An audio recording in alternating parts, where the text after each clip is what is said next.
Guys স্বাগতম কলি blog বৰ্তমান আজিতো গৰু বিহু ন আৰু এই আপোনালোকৰ জানেনে এই 7 বিহুৰ নাম যদিহে নাজানে মই কৈ দিছোঁ ক'ব।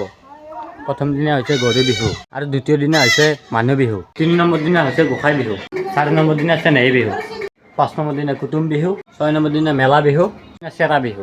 দিয়ক যদিহে জানা নাছিলে শিকি লওক দিয়ক। ইয়াতে এনেকৈ বহি খেলি নহ'ব, এতিয়া নদীৰ পাৰত যাওঁ ব'লক, ডাইৰেক্ট নদীৰ পাৰত লগ পাই আছোঁ দিয়ক বাই।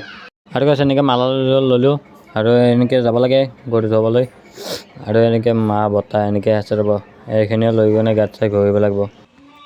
আৰু গাছ এনেকৈ পাতি দৈ আৰু দীঘলতি লৈ কিনে আমি ডাইৰেক্ট এনেকৈ নদীলৈ আহিলোঁ। এনেকৈ চলি আছে সেইফালে মানুহ গোটেই আৰু অলপ দেৰিকৈ ইয়াত বহুত মানুহ হ'ব, দেখাই যাম বাৰু কি হয় দিয়ক। এনেকৈ মাহ হালধিয়ে খুৱাই দিলে আৰু গাইছে মই যে দেখাইছিলোঁ এই দীঘলতি পাতেৰে সেই পাতেৰে গৰুটো কোবাই আছে, এনেকৈ কৈ আছে যে লাও খা বেঙেনা খা বছৰ বছৰ বাঢ়ি যায় সৰু বাপে সৰু ভাবি বৰ কৰি এনেকৈ কৈ কিনে সেৱা এটা কৰিলে এতিয়া গৰু ধোৱা পৰিস্থিতি খতম। দীঘলতিৰ পাত মাখিয়তিৰ চাট হাতৰ খৰি কাঠ লাও বেঙেনা গৰু গা ধুৱাবলৈ যাওঁ। দীঘলতিৰ পাত মাখিয়তিৰ চাট হাতৰ খৰি কাঠ লাও বেঙেনা। গৰু ধোৱা পৰিস্থিতি শেষ। ছাগলী ছাগলী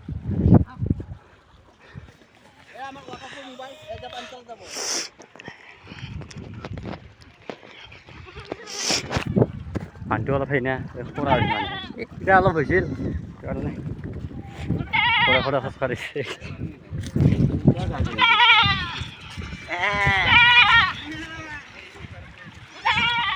আৰু গৰু চৰু ধোৱা পৰিস্থিতি শেষ। এতিয়া এখন পুখুৰী আৰু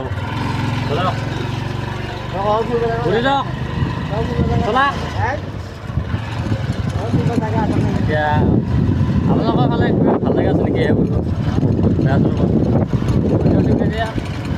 এই বাৰ্তা নাই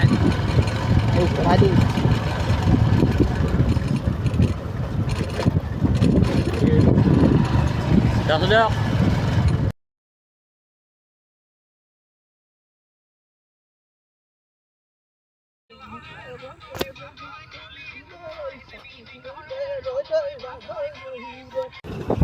আৰু গাইছ এতিয়া আমি ফুৰিব আহিছোঁ, ফুৰি যাওঁ আৰু থেংক ইউ।